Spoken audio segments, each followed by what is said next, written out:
The Jabberwocky cocktail is a modern adaptation of the drink, the Jabberwock, from the famous Savoy Cocktail book.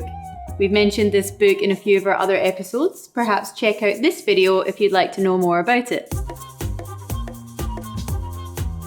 This drink was recently introduced to me by my local here in Fitzroy, the Black Pearl, and has become my absolute go-to nightcap for the summer months because it contains my one true love, sherry, and is sophisticated and complex, yet still light. I've only just discovered it and I'm very happy to share it with you too. Now we're gonna get our lemon twist garnish ready first. You can also take the initial cut off with a peeler if that's a little bit easier for you. I like to trim it down when it's going in a little coupe because it just looks a little bit more elegant. Then we're gonna go 2 dashes of orange bitters. This one is Reagan's, but V Brothers or Angostura make really good ones as well. 20 mils of Lillet blanc. So this is an aromatized and fortified wine. It's pretty just soft and floral, has a lot of really nice round citrus flavors in there. Any Bianco vermouth pretty much can be substituted in, but you do want to keep it something that's pretty light in flavor because otherwise it's going to kind of overpower the other ingredients in the cocktail. This is a cocktail where everything is equal parts, so you want everything to kind of work in harmony and nothing to overshadow the rest of it. 20 mils of manzanilla sherry. This is from La Goya. Manzanilla basically is the same grape varietal and made in the exact same way as Fino sherry, but just made on the coast of Spain, so Sanlúcar de Barrameda, and that just gives it a bit more of a kind of a saline quality, which I find really interesting. It's probably my favorite style. The word manzanilla itself actually means chamomile, and it has a lot of those kind of floral notes going on. Not your grandmother's sherry. And 20 mils of gin. I've stuck with the Spanish theme. I do tend to find that ingredients that come from the same place always work well together. So this one, Gin Mari, is from Spain.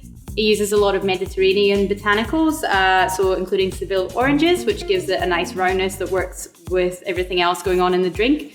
But also things like thyme, rosemary, and olives, which give it a little bit more of a savory edge, which I think is one of the things that makes this drink so interesting. Now we're gonna fill our mixing glass with as much ice as we can fit in there. You're gonna stir around by popping your bar spoon in and pushing the ice around with the back of the bar spoon against the inside of the mixing glass.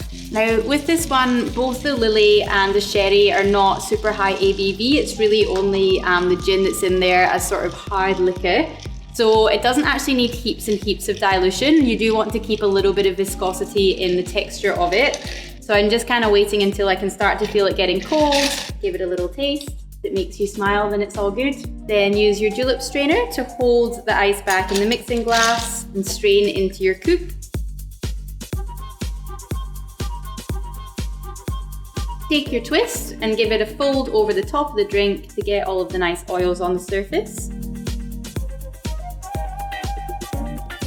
Pop your twist in your glass and you're ready to go. The Jabberwocky, my absolute favourite right now. So now you know. Now before I give you a rundown on how this beauty tastes, don't forget to subscribe. Also, if you've enjoyed this, please hit the like button and why not let me know what your favourite sherry cocktail is in the comments below.